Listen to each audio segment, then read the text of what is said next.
makapi. Ni Wakristo lakini mashetani yanawatesa.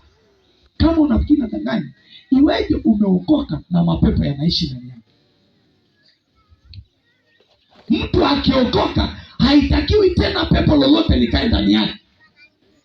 Mchungaji mmoja rafiki yangu wa kanisa wapende kusakaniambia, bwana wahubirie watu waokoke. Nikamwambia mchungaji, sikiliza, jana uliombea watu wenye mapepo kanisani. Akasema walilipuka. Kwa nikamwambia wamelipuka imetoka wapi? Mapepo gani yanalipuka kila siku ndani ya Wakristo? Wasomo hawa watu wametekwa, hawako upande wa Mungu. Pepo likishakuwa ndani yako hauko upande wa nani? Wa Mungu. Ukishakuwa na pepo lolote ndani yako, wewe ni wa ufalme wa giza. Kwa kama unaishi na pepo, maana yake Mungu hayupo. Sema nakataa kuishi na pepo. Nakataa kuishi na pepo.